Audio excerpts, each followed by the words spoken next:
ಎಲ್ಲರಿಗೂ ನಮಸ್ಕಾರ. ನನ್ನ ಹೊಸ ವಿಡಿಯೋಗೆ ಸ್ವಾಗತ. ಇವಾಗ ಇನ್ನೊಂದು ರೌಂಡು ಅರವೆ ಸೊಪ್ಪನ್ನ ಕಿತ್ಕೊಬರೋಕ್ಕೆ ಅಂತ ಹೋಗ್ತಾ ಇದ್ದೀವಿ. ಮೊನ್ನೆ ಚಿಕ್ಕ ಟಿಫಿನ್ ಡಬ್ಬದಲ್ಲಿ ಕಿತ್ಕೊಂಡು ಹೋಗಿದ್ವಿ. ಇವತ್ತು ಒಂದು ದೊಡ್ಡ ಬಕೆಟ್ ಎತ್ಕೊಬಂದಿದ್ವಿ. ಒಂದು ಸ್ವಲ್ಪ ಜನಸಂಖ್ಯೆ ಜಾಸ್ತಿ ಇದೆ ಅಂತ. ಇನ್ನೊಂದು 15 ದಿವಸ ಸಿಗೋಲ್ಲ ಇವತ್ತು ಕೀಳಲಿಲ್ಲ ಅಂದರೆ. ಫುಲ್ಲೆಲ್ಲ ಔಷಧಿ ಹೊಡೆದು ಮತ್ತು ಇದನ್ನು ಮೆಣಸಿನ ಗಿಡದ ಮಧ್ಯೆ ಬೆಳೆದಿರೋದ್ರಿಂದ ಎಲ್ಲನೂ ಕಿತ್ತಾಕ್ತೀವಿ ನಾಳೆ ಬಂದು. ನಾಳೆ ಆಗಲ್ಲ, ಇನ್ನು 2 ದಿವಸ ಬಿಟ್ಟು. ಹಂಗಾಗಿ ಇವತ್ತೇ ಎಷ್ಟು ಸಿಗುತ್ತೋ ಅಷ್ಟು ಕುಯ್ಕೊಂಡು ಹೋಗ್ಬಿಡ್ಬೇಕು. ಆಗಲೇ ಗದ್ದೆ ಹತ್ರ ಬಂದಾಯಿತು. ಇನ್ನು ಲೇಖನು ನಮ್ಮ ಅಮ್ಮ ಮತ್ತು ನಾವು ಅತ್ತೆ ಹಿಂದೆ ಬರ್ತಾವ್ರೆ. ನಾನೊಂಚೂರು ಮುಂದೆ ಬಂದಿದ್ದೀನಿ. ಅವ್ರು ಬಂದಿದ ತಕ್ಷಣ ಅರವೆ ಸೊಪ್ಪನ್ನ ಕೀಳೋಕ್ಕೆ ಶುರು ಮಾಡಬೇಕು. ಲೇಖನ ಎಂಟ್ರಿ ಕೊಟ್ಟಾಯಿತು. ಬಕೆಟ್ ಹಿಡ್ಕೊ ಬಂದ. ಆದರೂ ತುಂಬ ಈಗ ತುಂಬಿಸ್ಬೇಕು ಅರವೆ ಸೊಪ್ಪನ್ನ. ಒಂದು ಹಾಯ್ ಮಾಡಿರಿ ಹಂಗೆ. ನೋಡಿ, ನೇರಳೆ ಹೂಗಳು ಬಿಸಿಲಿಗೆ ಕಾಣಿಸ್ತಲೇ ಇಲ್ಲ.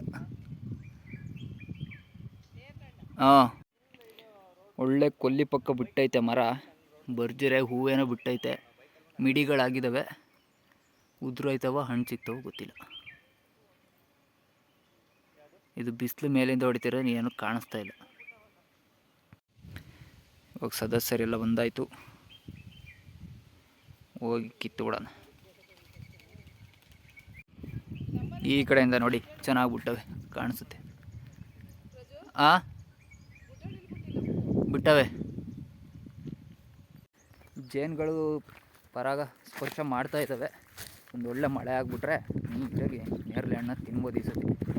ನಮ್ಮನೆ ಹತ್ರನೂ ಬಿಟ್ಟಿದ್ದಾವೆ, ಆದರೆ ಇದು ತುಂಬ ಜಾಸ್ತಿ ಬಿಟ್ಟೈತೆ. ಅದೊಂದು ಸ್ವಲ್ಪ ಮಾತ್ರ ಬಿಟ್ಟೈತೆ ಮರದಲ್ಲಿ. ಮೊದಲು ಹೋಗ್ಬಿಟ್ಟು ಅರವೆ ಸೊಪ್ಪನ್ನ ಕುಯ್ಕೊಂಡ್ಬಿಡೋಣ. ಅರವೆ ಸೊಪ್ಪು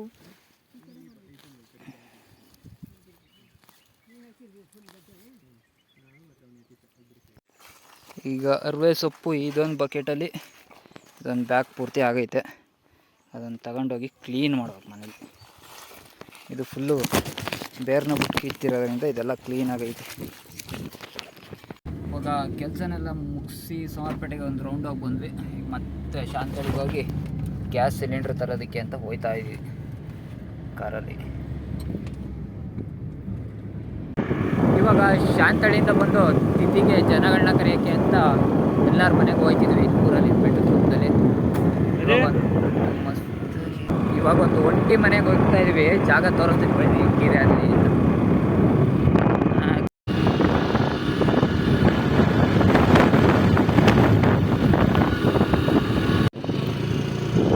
ಇವಾಗ ಮನೆಗೆ ಹೋಗೋದಕ್ಕೆ ಮೇನ್ ರೋಡ್ ಬಿಟ್ಟು ಒಳಗಡೆ ಹೋಗ್ತಾ ಇದ್ದೀವಿ. ಅದೆಷ್ಟು 1 ಕಿಲೋಮೀಟ್ರ್ ಆಗುತ್ತಾ? ಮೇನ್ ರೋಡಿಂದ 1 ಕಿಲೋಮೀಟ್ರ್ ಒಳಗಡೆ ಒಂದೇ ಒಂದು ಮನೆ ಐತೆ. ಊರಿರೋದೆಲ್ಲ, ನಮ್ಮ ಮನೆ ಇರೋದೆಲ್ಲ. ಇವಾಗಿಲ್ಲೇ ಮನೆ ಹತ್ರ ಬಂದಾಯಿತು. ಏನು ಗೇಟ್ ಹತ್ರ ಇದೇ ಒಂಟಿ ಮನೆ.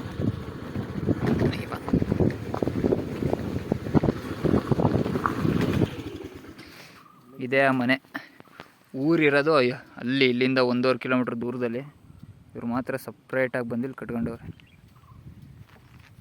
ಇಲ್ಲಿ ಎಷ್ಟು ಸೀಬೆ ಗಿಡಗಳಿದ್ದಾವೆ ಅಂದರೆ ಸೀಸನಲ್ಲಿ ಬಂದರೆ ಆರಾಮಾಗಿ ಲೋಡ್ ಹೊತ್ಕೊ ಹೋಗ್ಬೋದು ಮಾರಾಟ ಮಾಡೋಕ್ಕೆ. ಇವಾಗ ಈ ಗೇಟ್ನ ದಾಟ್ಬಿಟ್ಟು ಹೋಗೋಣ.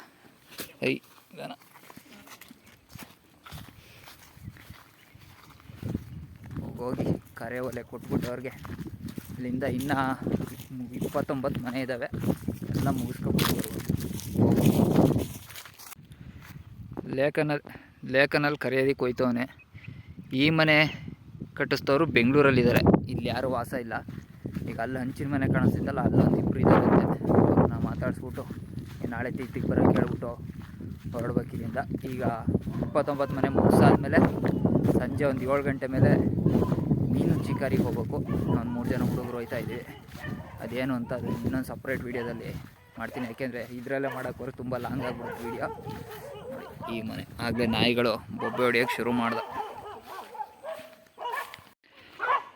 ಈ ಮನೆ ನೋಡಿ ಹೆಂಗೈತಿ. ಅದು ಗವಿ ಇದ್ದಂಗೆ. ಯಾರಿಲ್ವಾ? ಮನೆ ನೋಡೋಕೆ ಬಂದರೆ ನಾಯಿಗಳು ಸ್ವಾಗತ ಕೊಡ್ತಿದ್ದಾವೆ. ಹಳೇ ಮನೆ ನೋಡೋದಕ್ಕೆ ಮಾತ್ರ ಮಸ್ತ್ ಆಗೈತೆ. ನಮ್ಮ ಥರ ಕಾಡಲ್ಲಿರೋರ್ಗಾದ್ರೆ ಸೂಪರ್ ಆಗೈತೆ ಜಾಗ.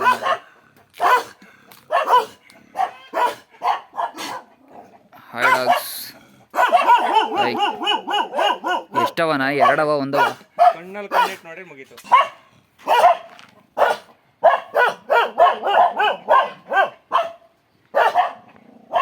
ಇನ್ನೊಂದು ಸ್ವಲ್ಪ ರಿನೋವೇಷನ್ ಮಾಡಿಸಿದ್ರೆ ಸೂಪರಾಗಿ ಕಾಣುತ್ತೆ ಮನೆ ಮಾತ್ರ.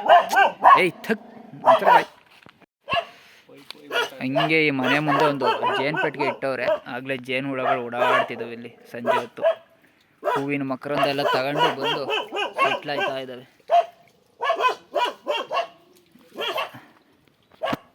ಇವಾಗ ಹೋಗೋಣ. ಹಾಂ, ಇವಾಗ ಬಂದಿದ್ದಕ್ಕೆ ಇಲ್ಲಿ ಯಾರೂ ಇಲ್ಲ, ಅವ್ರಿಗೆ ಫೋನ್ ಮಾಡಿ ಹೇಳ್ಬೇಕು. ಈಗ ಮೊದಲನೇ ಮನೆ ಮುಗೀತು. ಈಗ ಇನ್ನು ಮಿಕ್ಕಿದ ಮನೆಗಳನ್ನ ಕರೆಯೋದಕ್ಕೆ ಹೊರಡ್ಬೇಕು. ಹಾಂ, ನೆನ್ನೆ ಅಲ್ಲಿ ಮನೆ ಮುಂದೆ ಅಷ್ಟು ಒಬ್ಲಣ್ಣು ಹುಡುಕ್ತಿದ್ವಿ, ಕೈಗೆ ಸಿಗ್ದಿದ್ದನ್ನ. ಇಲ್ಲಿ ನೋಡಿ ಕೈಗೆ ಎಡ್ಗಂಗೆ ಹೆಂಗಿದಾವೆ, ಎಷ್ಟಿದಾವೆ, ಒಳ್ಳೆ ಸೈಜ್ ಬಂದವೆ ಒಬ್ಲಣ್ಣು. ಅರೆ ಯಾವ ಹಣ್ಣಾಗಿಲ್ಲ ಅಷ್ಟೇ, ಒಳ್ಳೆ ಚೆನ್ನಾಗಿದ್ದಾವೆ. ಆರಾಮಾಗಿ ಇಷ್ಟೇ ಹೈಟಲ್ಲಿದ್ದಾವೆ, ಕರೆಕ್ಟ್ ನಮ್ಮಷ್ಟು ದುಡ್ಡು. ಹಣ್ಣಾದರೆ ಮಾತ್ರ ಕಿತ್ಕ ತಿನ್ನೋಕ್ಕೆ ಫೈನ್ ಐತೆ. ಸೀಬೆಹಣ್ಣು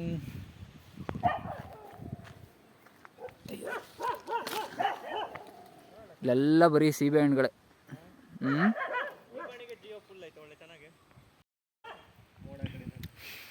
ಒಂದ್ಸತಿ ಜಾಗ ಹಂಗೆ ನೋಡ್ಕೊಬಿಡಿ. ಜಾಗ ಮಾತ್ರ ನೋಡೋದಕ್ಕೆ ಮಸ್ತಾಗೈತೆ. ನನ್ನ ಮೊಬೈಲಲ್ಲಿ ಕರೆಕ್ಟಾಗಿ ಗೊತ್ತಿಲ್ಲ ಅಷ್ಟೇ ಅಲ್ವಾ. ಈ ಮನೆ ಹೆಸರು ಬಾಣಿ ಮನೆ ಇದೆ. ದೊಡ್ಡ ಬಾಣಿಲಿ ಕಟ್ಟವ್ರೆ, ಅದಕ್ಕೆ ಕರೆಕ್ಟಾಗಿ ಇಟ್ಟವ್ರೆ ಹೆಸರು ಬಾಣಿ ಮನೆ ಅಂತ. ಇವಾಗ ನೆಕ್ಸ್ಟು ಪ್ರಯಾಣ ಇನ್ನೊಂದು ಮನೆ. ಇವಾಗ ಸಂಜೆ 6 ಗಂಟೆ. ವಾತಾವರಣ ಮಾತ್ರ ಮಸ್ತಾಗೈತೆ.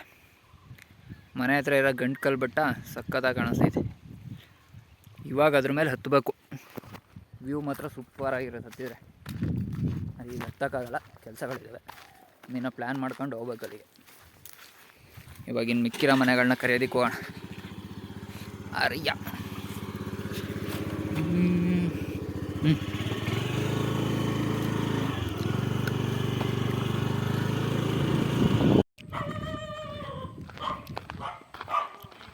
ಎಲ್ಲೋದ್ರೂ ಮನುಷ್ಯರ್ಗಿಂತ ಮೊದಲು ನಾಯಿಗಳೇ ಮಾತಾಡಿಸ್ತವಪ್ಪ.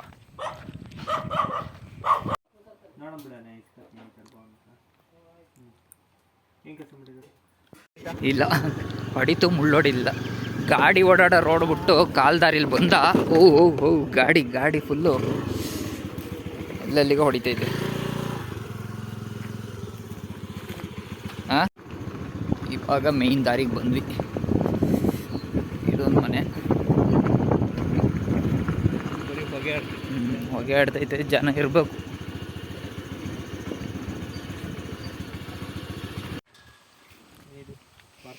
ಇದೊಂದು ಮನೆ ಎಕ್ಸ್ ಆರ್ಮಿ ಮನೆ.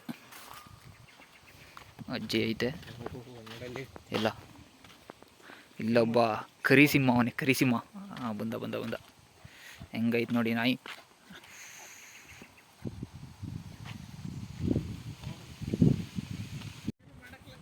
ಒಳ್ಳೆ ಮಚ್ಚಿ ಕಚ್ಚಿಕಿಚ್ಚಿಯ ಕುರ್ಯ. ಸುಮ್ಮನೆ ನಿಲ್ಲಲ್ಲ ಅಂತವೆ ನಾಯಿಗಳು. ಬೇಡ ನಾಯಿ, ಸುಮ್ಮನೆ ಕಿರಿಕ್ ಮಾಡ್ತಿದ್ಯಾ. ಹೆಂಗೆ ಹೋಯ್ತು, ಹೋಗೋಣ ಮನೆ ಒಳಕ್ಕೆ.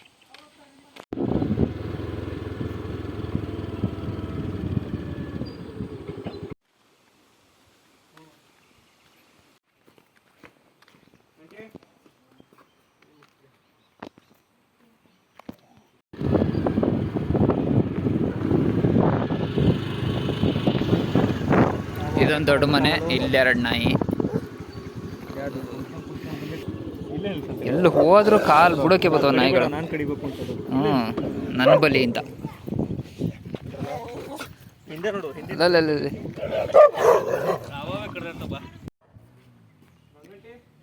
ಇವೆರಡು ಮನೆಯಲ್ಲೂ ಬೀಗ ಹಾಕಿರಂಗೆ ಐತೆ.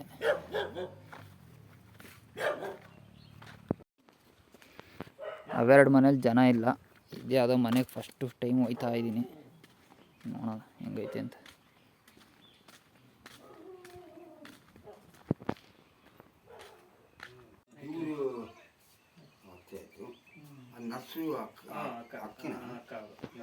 ಇವಾಗ ಹೋಗಿದ್ದು ರಿಟೈರ್ಡ್ ಆರ್ಮಿಯವ್ರ ಮನೆ. 2 ಕತ್ತಿಗಳು ಮಾತ್ರ ಸೂಪರಾಗಿದ್ದೆ. ಹಂಗೆ ಲೈಟಾಗಿ ವೀಡಿಯೋ ಮಾಡ್ಕೊಬಂದಿದ್ದೀನಿ. ಮತ್ತು ಬಿಡ್ತೀವ ಹಂಗೆ ಒಳ್ಳೆ BSF ಅವರು ಒಳ್ಳೆ ಕತ್ತಿಗಳಿಟ್ಟವ್ರು ಮಾತ್ರ, ಚಿಕ್ಕವು ಚಾಕುಗಳು.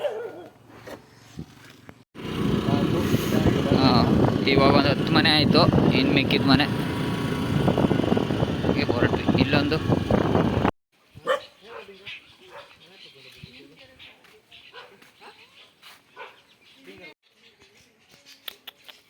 ಮೊಟ್ಟಿ, ಯಾವುದೋ ಚಿಕ್ಕ ತಳಿನ ಬೈಲಿ. ಇವತ್ತು ವಾತಾವರಣ ಮಾತ್ರ ಸೈಕಾಗೈತೆ, ಒಳ್ಳೆ ಮಳೆಗಾಲದ ವಾತಾವರಣ ಇದ್ದಂಗೆ. Dog dog dog